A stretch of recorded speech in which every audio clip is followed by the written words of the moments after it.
সুপ্রিয় দর্শকবৃন্দ, আসসালামু আলাইকুম রহমতুল্লাহি ওয়া বারাকাতুহু। প্রীতি ও শুভেচ্ছা নেবেন, আশা করি সকলে ভালো আছেন।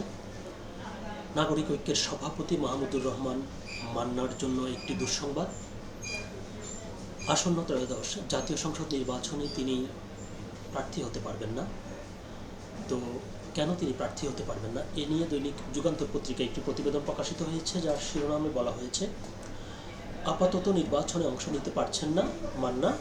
খবরটির বিস্তারিত বলা হয়েছে, ঋণ খেলাপির তালিকা থেকে নাম বাদ দেওয়ার নির্দেশনা চেয়ে নাগরিক ঐক্যের সভাপতি মাহমুদুর রহমান মান্নার রিট খারিজ করে দিয়েছে হাইকোর্ট। এর ফলে আসন্ন জাতীয় সংসদ নির্বাচনে তার অংশগ্রহণের সুযোগ থাকছে না বলে জানিয়েছে রাষ্ট্রপক্ষের আইনজীবী। বুধবার 24 ডিসেম্বর বিচারপতি মোহাম্মদ বজলুর রহমান ও বিচারপতি মোহাম্মদ মঞ্জুর আলমের সমন্বয়ে গঠিত হাইকোর্ট বেঞ্চ এ আদেশ দেন। আদালতে মান্নার পক্ষে শুনানি করেন জ্যেষ্ঠ আইনজীবী আহসানুল করিম ও ব্যারিস্টার জ্যোতির্ময় বড়ুয়া।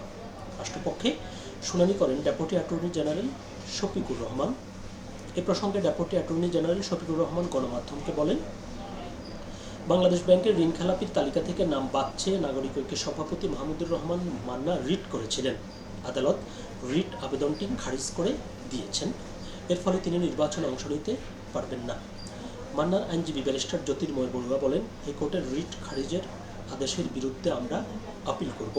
এর আগে 10 ডিসেম্বর নাগরিক ঐক্যের সভাপতি মাহমুদুর রহমান মান্না নেতৃত্বাধীন প্রতিষ্ঠান আপাকু কোল্ড স্টোরেজ লিমিটেডের কাছে খেলাপি 38,04,76,000 টাকা আদায়ে কলব্যাক নোটিশ জারি করে ইসলামী ব্যাংক বাংলাদেশ লিমিটেডের বগুড়া বড়গোলা শাখা।